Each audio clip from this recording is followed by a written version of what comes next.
Panibagong araw, panibago ding mga kaganapan.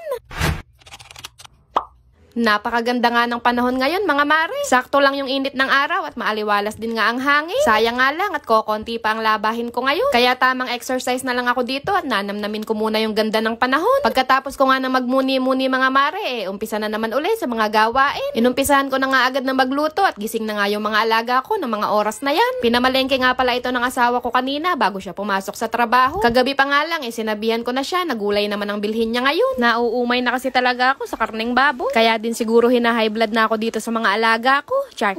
Bumili nga ng gulay mga mare pero napakadami pa ding pansahog na karne ang binili. Atay at karne ng manok nga ang binili niya na pansahog ngayon. Hinati ko nga lang mga mare at tinabi ko naman muna sa rep yung iba. Ere nga at natapos na rin ako magluto mga mare. Pinakain ko na nga din sila kagad at marami pa rin nga akong gagawin. So eto nga kasi yun. Butenga na naman nga ang ngiti ng kumare nyo. Sorry na agad sa asawa ko. Huwag kang mag-alala, magpapaka-good girl ako sa'yo ng isang buwan. Promise, hindi muna kita bubungangaan. Kahit tamaan pa ng kidlat, yung chismosa nating kapitbahay. Char.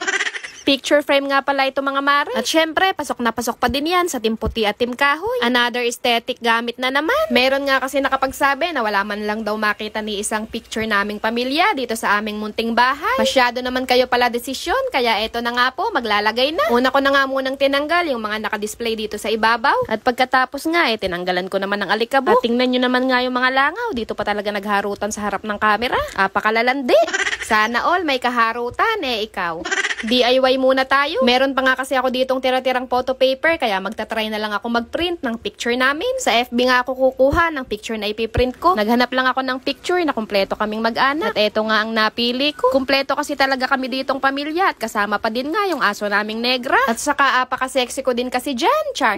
Pero nung ipiprint ko na nga mga mare, bigla namang nagluko tong printer namin. Ayoko nga ma-stress mga mare kaya tinigil ko na lang muna. Hinintay ko na nga lang muna na makauwi tong asawa ko galing trabaho at siya na nga lang yung pinagprint ko. At eto na nga mga mare, meron na akong DIY photo. Hindi siya ganun kalinaw mga mare, pero pwede na rin pagtiyagaan pansamantala. Saka ko na lang to papalitan kapag nakapagpa-picture na kami sa totoong Photoshop. At dahil dalawa nga yung picture frame na binili ko, kaya dalawa din yung pinaprint ko sa kanya na litrato. Inilagay ko na nga dito sa picture frame mga mare at parang ang sinuka. Swak na swak, pasok na pasok sa banga.